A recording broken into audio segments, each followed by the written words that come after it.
सो हम कर रहे हैं chapter number 7 dissolution of firm, जिसको ऑलमोस्ट 50% हम कंप्लीट कर चुके हैं। अगर आपने जर्नल एंट्री सीख ली है रियलाइजेशन से रिलेटेड या पार्टनर्स कैपिटल से रिलेटेड, तो दैट मीन्स आपने 50% अपना जो पोर्शन है इस चैप्टर का वो कंप्लीट कर लिया है।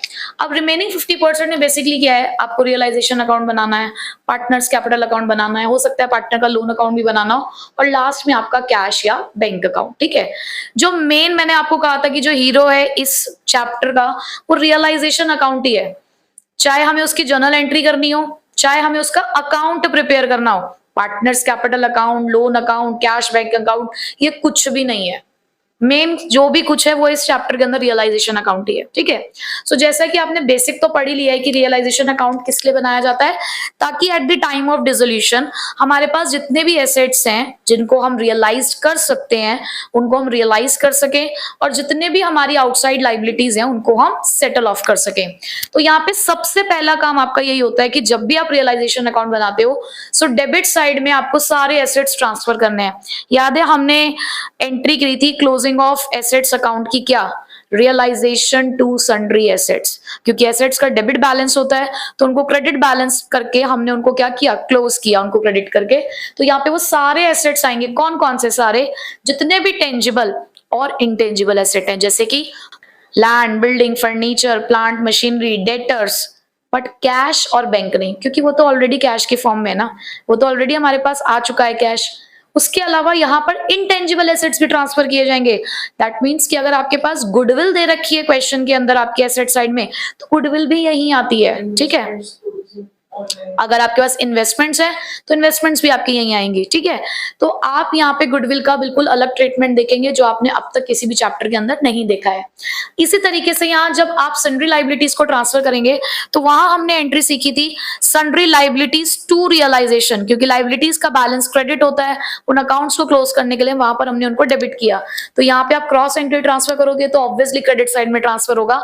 तो जितनी भी आपकी आउटसाइड लाइबिलिटीज है, जैसे कि आपके क्रेडिटर्स, बिल्स पेबल, आपका बैंक लोन, या आपने अपने पार्टनर के किसी रिश्तेदार से लोन ले रखा है, उसकी वाइफ का लोन है, ब्रदर का लोन है, सिस्टर का लोन है, किसी भी अदर पार्टी से अगर आपने कोई पैसा उधार लिया है जो हमारे लिए बाहर वाली लाइबिलिटी, एक्सटर्नल लाइबिलिटी है, तो वो आपको यहाँ ट्रांसफर करना है। उसी के साथ साथ जितने भी एसेट्स हैं जिनके अगेंस्ट अगर आपने कोई फंड या रिजर्व बनाया हो, जैसे कि इन्वेस्टमेंट के लिए बनता है IFF या IFR, investment fluctuation fund, investment fluctuation reserve, तो वो भी यहाँ क्लोज होता है पूरी वैल्यू पर। WCR की अगर मैं बात करूं, वर्कमैन कंपेंसेशन रिजर्व, तो वर्कमैन कंपेंसेशन रिजर्व की अगर लाइबिलिटी है आपके पास, मतलब आपको कोई क्लेम पे करना है, तो जितने का क्लेम पे करना है सिर्फ उतने तक का ही रिजर्व आप ट्रांसफर करते हैं। डेटर्स के अगेंस्ट आप प्रोविजन फॉर डाउटफुल डेट्स बनाते हैं, तो वो भी आपके यहीं पे क्लोज होंगे। ठीक है, उसके बाद जब एक बार आपने ये काम कर दिया, तो अब अगर आप अपने एसेट्स को रियलाइज करते हैं या आपका पार्टनर आपके एसेट को लेकर जाता है, तो क्रॉस एंट्री आपको ट्रांसफर करनी है। ये आपने इधर एसेट्स ट्रांसफर कर रखे हैं, तो इनकी एंट्री इधर से है तो एग्जिट इधर से है, ये ध्यान रखिएगा। तो यहां से आपके एसेट्स ने एंट्री करी, यहां से वो करेंगे एग्जिट। अगर आपने खुद रियलाइज कर दिए तो बाय कैश और बैंक अकाउंट, अगर आपका पार्टनर लेकर चला गया तो बाय पार्टनर्स कैपिटल अकाउंट। इसी तरीके से लाइबिलिटीज की अगर मैं बात करूं, तो लाइबिलिटीज की एंट्री इधर से है तो एग्जिट इधर से होगी। अगर वो लाइबिलिटी आपने खुद पे कर दी या कोई खर्चा आपने पे किया तो टू कैश और बैंक। अगर वही पार्टनर आपकी लाइबिलिटी पे कर रहा है तो to partners capital account. Sometimes हमें पार्टनर को भी रेम्यूनरेशन पे करना पड़ता है, तो उसके लिए भी सेम एंट्री होती है पार्टनर्स कैपिटल अकाउंट। ठीक है, उसके अलावा एक दो और किस्से होते हैं, वो रेयर होते हैं, इसलिए मैंने यहाँ पे मेंशन नहीं करे। ये बेसिक हमारा फॉर्मेट है रियलाइजेशन अकाउंट का। अगर आपकी क्रेडिट साइड बड़ी आती है, दैट मीन्स आपके पास पैसे ज्यादा आए होंगे, आपने पे ऑफ कम किए होंगे, तो आपको गेन ऑन रियलाइजेशन हुआ। वहीं पे अगर डेबिट साइड ज्यादा आती है, क्रेडिट साइड कम आती है, तो लॉस ऑन रियलाइजेशन किससे बटेगा, पार्टनर से बटेगा, उनकी प्रॉफिट शेयरिंग रेशो में। ये तो था सिंपल सी कहानी। अब उसके साथ साथ कुछ बातें आपको ध्यान रखने वाली है। क्या, अगर कभी आपको टेंजिबल एसेट्स की रियलाइज्ड वैल्यू नहीं दी हुई है, तो आपको उसे रियलाइज करना होता है उसकी बुक वैल्यू पे।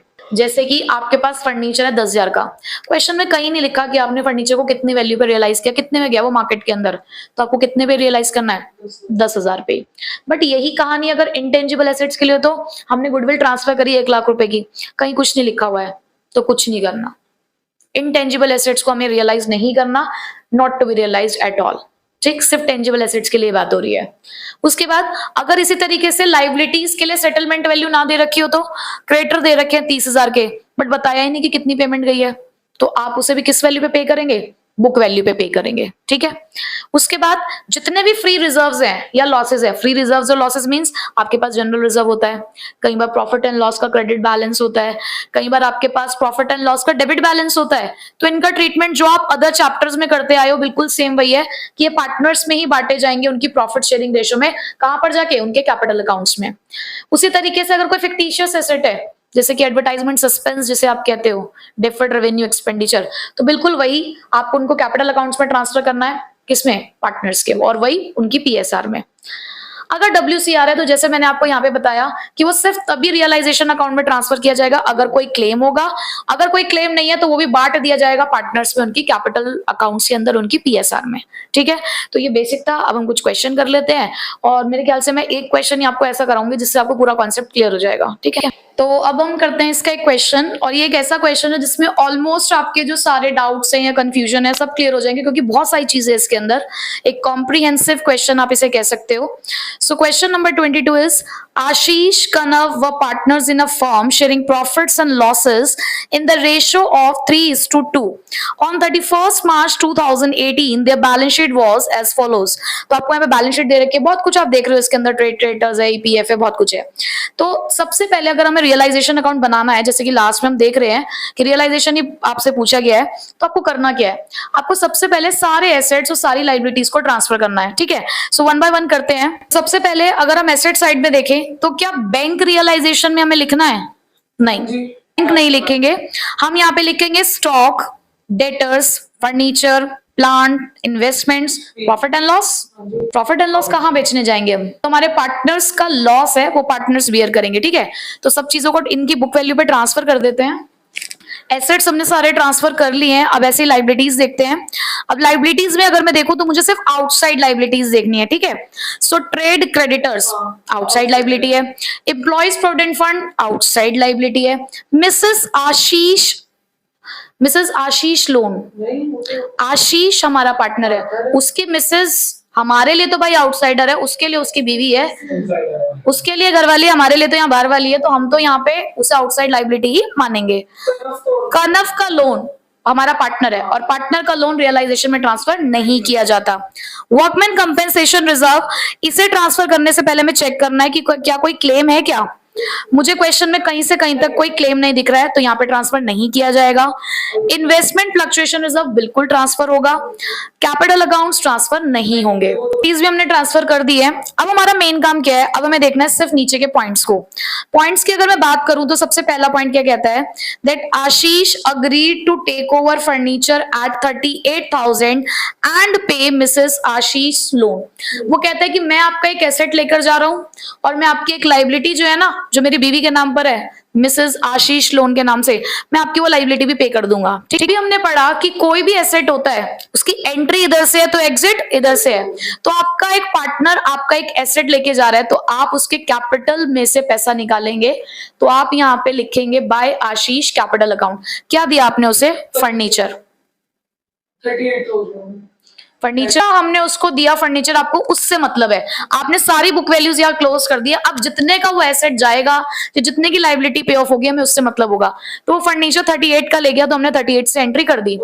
अब ये वाला लोन है, इसकी सेटलमेंट हो रही है, कौन कर रहा है इसकी सेटलमेंट, आशीष कर रहा है, तो हम यहाँ पे आशीष का ही नाम लिखेंगे और ब्रैकेट में लिख देंगे Mrs Ashish loan.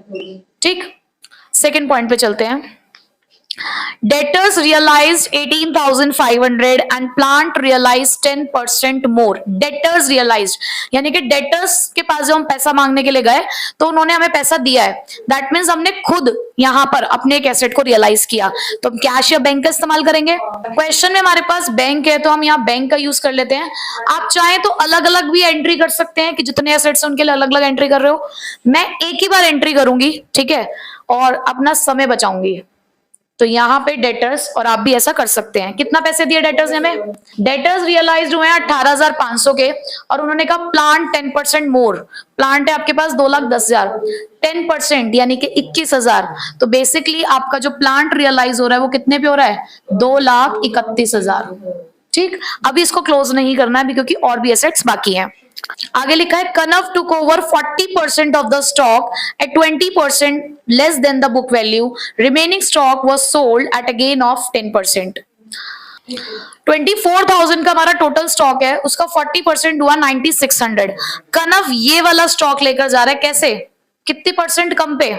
20% less than the book value. अब आप इसका 20% अगर निकालें तो वो कितना आ रहा है? 1920। इसका 20% आता है तो 40% स्टॉक की वैल्यू थी 9,600, उसका 20% कम वैल्यू पे क्योंकि वो लेके जा रहा है वो था 1920। तो बेसिकली कनव लेके जा रहा है स्टॉक 7,680 पे। वहीं पे रिमेनिंग स्टॉक जो बचा था हमारा 60% 14,400 का, वो 10% के गेन पे गया। तो 10% मींस 1,440। तो ये हमने रियलाइज किया 15,840 पे। तो दो बातें हैं, 40% पार्टनर ले गया, 60% हमने रियलाइज किया। तो जितना हमने रियलाइज किया उसके लिए हमने लिख दिया स्टॉक यहाँ पे कितने से? 15,840। और जितना हमारा पार्टनर लेके चला गया तो हमने थोड़ा सा स्पेस छोड़ के लिख दिया है बाय कनव्स कैपिटल अकाउंट 40% स्टॉक कितने से? यस, 7,680। समझ आया पॉइंट? स्टार मार्क कर लो, कल को प्रैक्टिस करो तो ऐसे पॉइंट्स की आपको प्रैक्टिस करनी है।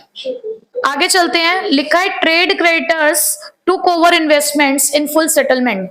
हमारे ट्रेड क्रेडिटर्स हमारी इन्वेस्टमेंट लेके चले गए और सेटलमेंट कर लिया। बहुत अच्छी बात है, इन्वेस्टमेंट गई, ट्रेड क्रेडिटर्स गए, हमारी जेब में कुछ नहीं आया, ना पैसा आया ना पैसा गया, नो एंट्री। हमें कुछ नहीं करना इस पॉइंट के लिए, वो अपने आप बैलेंस हो रहा है। आप देखो ना यहाँ पे अपने आप बैलेंस हो जाएगा। वो जो 10,000 का आपको गेन हो रहा है बेसिकली कि इन्वेस्टमेंट 32 की थी, क्रेडिटर्स आपके 42 के थे, तो वो जो बैलेंस अपने आप हो जाएगा वो यहाँ पर आपके प्रॉफिट और लॉस में। ठीक है, आगे चलते हैं। देखिए, Kanav agreed to take over the responsibility of completing the dissolution at an agreed remuneration of 12,000 and to bear the realization expenses. And actual realization expenses कितने थे आपके? 8,000। यहाँ पे क्या हुआ कि हमने कनव को रिस्पॉन्सिबिलिटी दी, देखो आपको करना है, आपको हमारा एक काम करना है कि हमें ये डिसोल्यूशन का सारा काम करना है, आप सारा काम कर लो, बदले में हमसे 12,000 रुपए ले लो। वो कहता है ठीक है मैं ले लूंगा 12,000 रुपए और खर्चा भी मेरा ही है। तो जब एक पार्टनर रेम्यूनरेशन एक्सेप्ट कर रहा है, वो ये भी कह रहा है कि रियलाइजेशन एक्सपेंसेस बियर भी मैं ही करूंगा, तो इन दैट केस हम क्या मानेंगे कि पेड बाय भी पार्टनर ही होगा। तो हमारी फर्म की जेब से कितना पैसा गया? बेसिकली 12,000। तो हम एंट्री करेंगे सिर्फ 12,000 के लिए। हम यहाँ लिखेंगे टू कनव्स कैपिटल अकाउंट, क्या दे रहे हैं हम उसको? एक रेम्यूनरेशन। हम उसको एक रेम्यूनरेशन दे रहे हैं कितने की? 12,000 की। ठीक है जी, तो पॉइंट्स तो हमने सारे कवर अप कर लिए। अब लास्ट में देखो आपको क्या करना होता है, आप यहाँ पे पहले चेक करेंगे कि क्या सारे एसेट्स रियलाइज हो गए।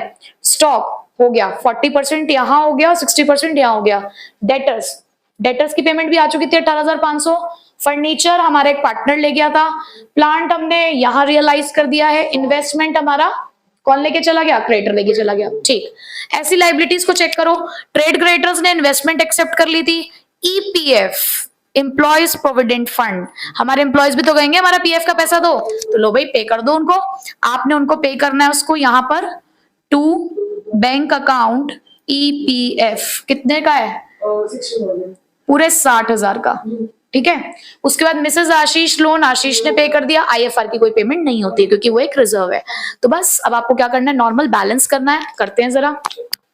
तो क्रेडिट साइड का टोटल आ रहा है हमारा 4,26,020। एक चीज आपको ठीक करनी है कि यहाँ पे मैंने गलती से आईएफआर 20,000 का लिख दिया था, वो है 4,000 का। ठीक है, तो थोड़ा सा जैसे मुझसे ये सिल्ली मिस्टेक हो गई, तो आपको भी ये वाली सिल्ली मिस्टेक पेपर में नहीं करनी है। ठीक है, तो यहां पर भी हम टोटल लिखेंगे 4,26,020। अब इधर का टोटल आ रहा है 4,06,000। तो बेसिकली आपको गेन हुआ रियलाइजेशन के अंदर, तो आप यहां लिखेंगे to gain on realisation transfer to capital accounts. कितने पार्टनर्स है हमारे पास? दो ही पार्टनर्स हैं। कौन कौन? आशीष और कनव। और हमारा ये जो गेन आ रहा है वो आ रहा है 20,020। अब आप इसे बांटेंगे कौन सी रेशो में, एक ही तो रेशो होती है यहाँ पे हमारे पास, कौन सी, प्रॉफिट शेयरिंग रेशो कितनी है, हमारे पास 3:2 रेशो थी जिसके अंदर हमने इसको डिस्ट्रीब्यूट किया, तो यहाँ पर हमारा आता है ये 12,012 और 8,008, ठीक है। सो बस ये एक हमारा रियलाइजेशन अकाउंट का क्वेश्चन था। इसके अंदर आपके देखो क्या क्या, एक तो आपका कंफ्यूजन दूर हुआ होगा कि IFR अगर है एज इट इज ट्रांसफर होता है, सो कुछ और आपको ट्रीटमेंट नहीं करना होता। अगर किसी पार्टनर के रिलेटिव का कोई लोन है, चाहे वो उसकी वाइफ हो, ब्रदर हो, सिस्टर हो, आपके लिए आउटसाइडर लाइबिलिटी, आप फर्म हो, तो आप तो उसको एज एन आउटसाइडर लाइबिलिटी ही लेकर चलोगे। उसके अलावा जैसे कि EPF है, कई बार बच्चे क्या करते हैं कि इसको भी फंड देख के पार्टनर कैपिटल अकाउंट में डिस्ट्रीब्यूट कर देता है, तो ये भी आपके लिए आउटसाइड लाइबिलिटी है, नहीं दे रखी थी रियलाइज वैल्यू, तो हमने इसको रियलाइज किया इसकी बुक वैल्यू पे।